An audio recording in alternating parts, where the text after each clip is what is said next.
Всех приветствую себя на канале. Давайте сегодня посмотрим Таро прогноз для весов на май 2024 года. Что ожидает весов в мае 2024 года?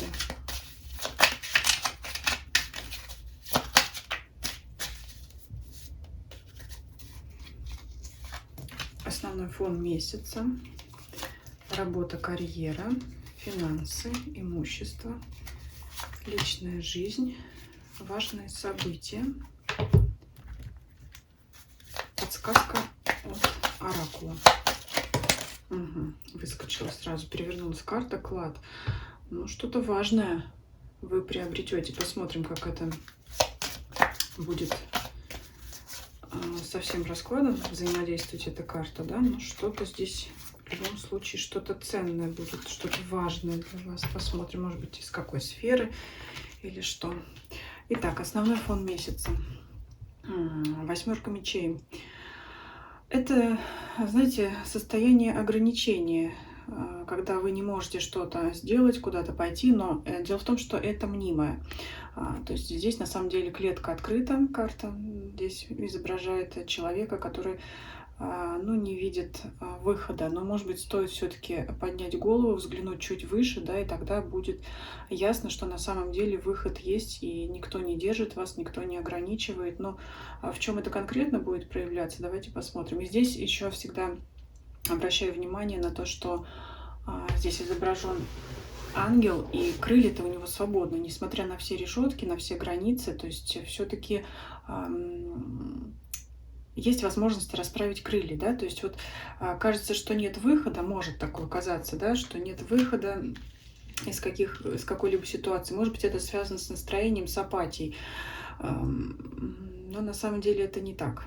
Стоит просто оглянуться вокруг, да, есть все, значит, и пространство, и над головой свободное для полета. Вот осталось только просто поднять голову и увидеть это. Давайте посмотрим работу. Король кубков. Так. Ну, вы знаете, я бы сказала, что эта карта может олицетворять вас, но не в этом состоянии. Поэтому, скорее всего, эта карта показывает другого человека, ну, вашего конкретного коллегу, сотрудника, скорее всего, мужского пола, человека, настроенного к вам дружелюбно. Здесь это поддержка. Может быть, видя ваше такое состояние, кто-то захочет вас поддержать, помочь, что-то посоветовать. Еще, если присматриваться, да, это все-таки такая оракульная колода. Здесь, прежде всего, конечно, мы видим человека, мужчину, но не обязательно, что это коллега будет мужского пола, хотя в первую очередь, конечно, король указывает на это. Это может быть и женщина, но это человек вам дружелюбно настроенный, как я говорю, добрый король. Какой-то добрый такой эмоциональный человек, может быть, эмпатичный, проявляет эмпатию, да, чувствует, что что-то не так, даже если, может быть, вы этого не показываете или стараетесь не показывать. Вот вторым планом просматривается картина, это море, океан, плавают рыбы, и оно вроде буйное, но он здесь, видите, в руке как бы вам протягивает корабль, вот это средство, да, плавучее, которое... Но здесь, если так вот иносказательно размышлять, вот он вам предлагает какое-то средство, да, которое поможет вам в пучине вот этих вот событий как-то продвигаться. Ну да, колода такая, я вот во многих таро прогнозов говорю, что она такая немножко философская, да, можно что поразглядывать, поразмышлять над чем-то, но если говорить конкретно по факту, то это человек, который предложит вам помощь в работе, совет, поддержку, да, вот здесь я так понимаю, что карты не касаются конкретных рабочих процессов. Кстати, может быть предложение по работе, да, потому что это человек, который вам что-то предлагает, кто-то может вам что-то предложить. Но вот кубки — это эмоциональная сфера, и ваш фон настроения мы посмотрели здесь, да, то есть кто-то почувствует, что вы как-то вот рискованно ведете, может быть, не видите для себя перспектив на данном рабочем месте, а вот появляется человек, который вас может вдохновить, воодушевить, поддержать, посоветовать, помочь. Поэтому здесь вот рабочая сфера так может отыграться. Давайте посмотрим деньги, имущество, паш мечей. Так, ну вот, опять же, да, посмотрим оракульно. Здесь человек стоит на горе книг и держит одуванчик, который уже у нас в такой стадии, когда у него уже пушинки разлетаются, да, в разные стороны. Это может говорить о множестве мелких трат, которые вряд ли вас порадуют. Ну, это что-то, как я говорю, из разряда что-то починить, что-то там, ну, такое, это может быть какие-то бытовые траты. То есть вряд ли это будут какие-то приятные траты. Знаете, я бы сказала, что паж мечей — это вот мелкие какие-то такие неприятные траты, которые,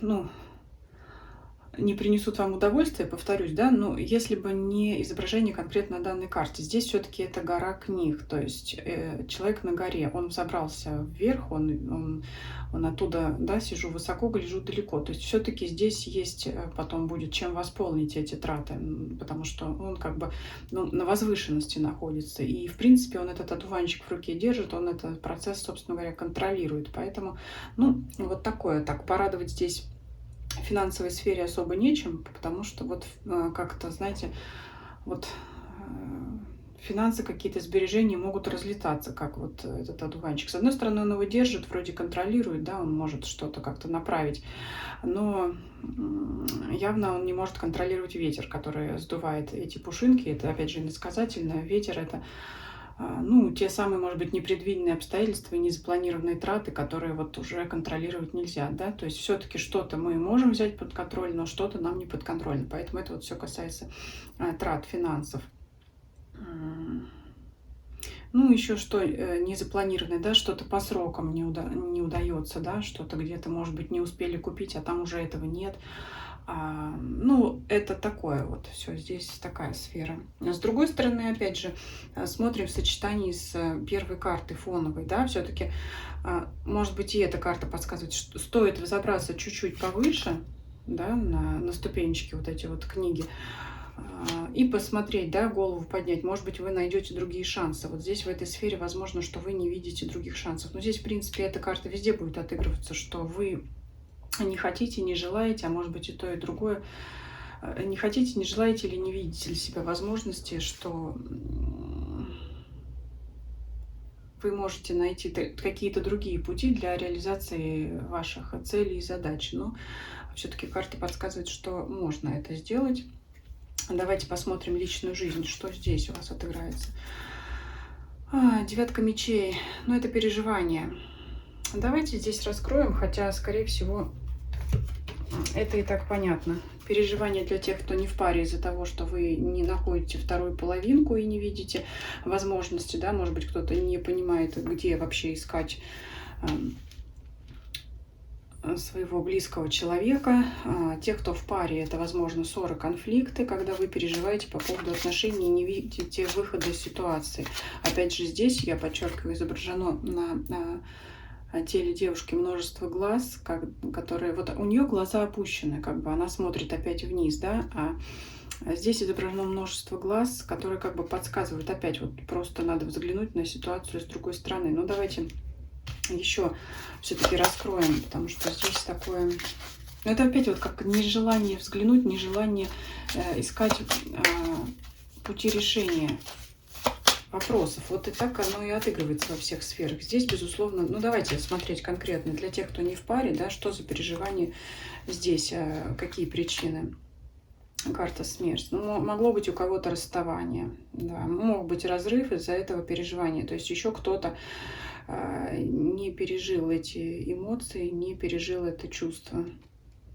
Да, вот те, кто не в паре, почему-то мне показывают на тех людей, которые расстались.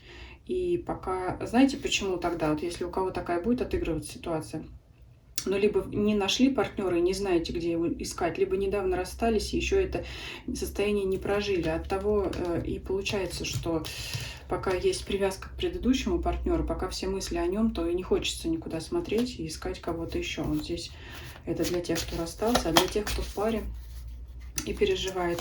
Почему? Ну, милые бронятся, только тешатся. Вот для тех, кто в паре, ситуация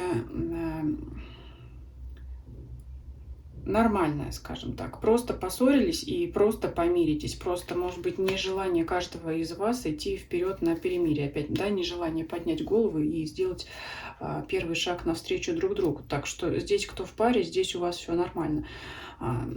Все наладится, ну, поссорились, переживаете, помиритесь. Обязательно помиритесь, найдете пути к друг другу, найдете компромисс. Но единственное, что, может быть, как совет, стоит и вам себя перебороть. Ну и партнер все-таки тоже сделает шаг вам навстречу. Осталось для вас разобраться, кто все-таки этот шаг сделает первым. И здесь не важно, кто мужчина или женщина. Для тех, кто в паре, карта влюбленных, люди, любящие друг друга. Поэтому здесь не стоит опасаться того, что, например, ну, приведу такой пример. Если вы смотрите девушка-женщина, и вам как слабому полу, так сказать, не подобает вообще какие-то шаги делать навстречу партнеру вашему первый, то ничего вот в данной конкретной ситуации не случится. Ваш любимый человек только будет этому рад. И здесь не будет места какому-то эгоизму и чувству превосходства на то, что, ну, вот все-таки там я ее как-то подавил, да, и все-таки она вышла первой на контакт. Вот здесь такого не будет, потому что это карта влюбленных, здесь любовь. Просто осталось вот это вот, осталось просто взять и сделать, да, just do it. Ну, вот самая неприятная ситуация для тех, у кого был разрыв, конечно. Здесь еще карта показывает на то, что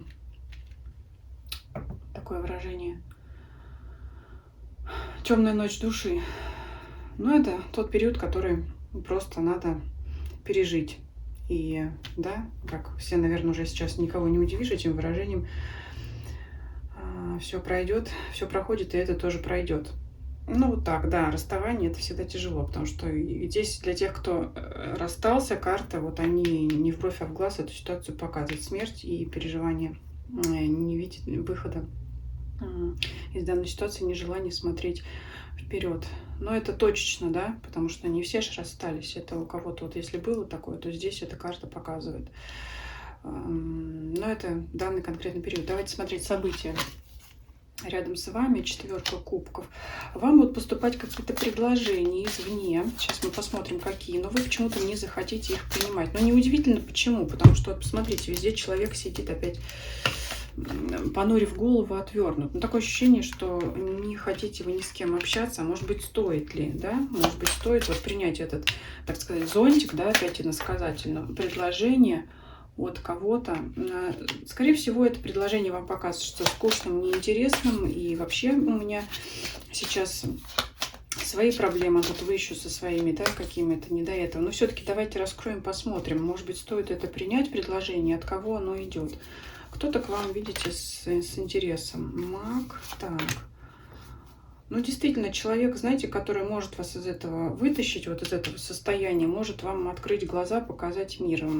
Как-то можете, по крайней мере, интересно провести время. Поэтому здесь совет все-таки, да, ну, обратите внимание, если вам кто-то будет делать какие-то предложения, куда-то пойти, встретиться, друзья, знакомые, кто угодно. Ну, знаете, любовную сферу я здесь не вижу, прям, как сказать, свидание. Скорее всего, это будет что-то дружеское, хотя кто его знает, да, во что это может перерасти. То есть я вижу вам предложение какое-то, что-то как-то провести время интересно. По вашему мнению, это будет неинтересно, а по мнению человека это будет очень интересно. И этот человек поможет вас растормошить, как раз вывести вот из этой клетки, поможет вам как раз поднять голову и увидеть мир вокруг себя. Поэтому вот обратите на это внимание. Может быть, это кто-то из ваших коллег, потому что, может быть, с кем-то у вас там дружеские отношения, может быть и так. Ну, не обязательно, да, но это как вариант. Может, кто-то вас из коллег, как раз вот этот человек попробует, да, пригласить куда-то сходить вместе. Ну, еще вариант. Король кубков, конечно же, я об этом не сказала, это может быть, скажу сейчас, это может быть еще и король, влюбленный в вас, если у вас на работе есть коллега, который к вам испытывает определенные чувства, который к вам неравнодушен. Поэтому здесь может быть такой человек, который, ну, к вам будет проявляться. Не обязательно, ну, там, в любовной сфере, может быть, в дружеском ключе, ну и так далее. Так, давайте посмотрим, что тут у вас за клад.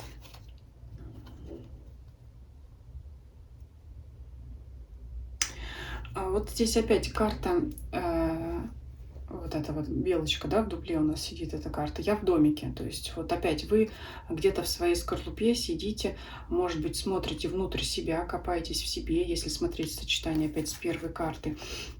И вот этот клад, да, про который я говорила, здесь двоякая ситуация. Вот в то время, пока вы будете сидеть и разбираться в себе, возможно, это действительно нужно сделать. Иногда требует уединения, чтобы разобраться в себе, там что-то осознать. И здесь вот посмотрите, изображено глаз, я так понимаю, лошади, мне так кажется. Карта называется «Видение». То есть вы что-то поймете, что-то разглядите внутри, что-то важное поймете. Это вот будет понимание для вас, как клад, как бриллиант. С другой стороны, ну, как бы, да, и вот здесь в глазу вот этой лошади, как бы весь мир, весь космос. То есть внутри вы будете что-то осознавать, что-то для себя понимать. Пока будете в себе копаться и сидеть вот в этом укрытии, в своем убежище, вы для себя поймете что-то важное и что-то осознаете ценное. С другой стороны, карты также здесь можно иначе прочитать. Не сидите, да, в скорлупе своей. Откройте глаза, посмотрите на мир вокруг себя, и тогда там извне вы увидите что-то ценное. То есть для вас это может отыграться и так, или так, или так. Вот об этом я жду, что вы напишите мне в комментариях. Ну, довольно-таки интересный расклад. Не поддавайтесь влиянию вот этой апатии, какого-то уныния, если вдруг у вас такое наступит. И ну, пути выхода здесь расклад подсказал. Спасибо вам за просмотр. Если вам понравилось видео, ставьте лайки, пишите ваши комментарии, подписывайтесь, кто еще не подписался. YouTube, Дзен, Telegram. Пожалуйста, ссылки все есть в описании канала. И всем спасибо за просмотр. Всем до свидания.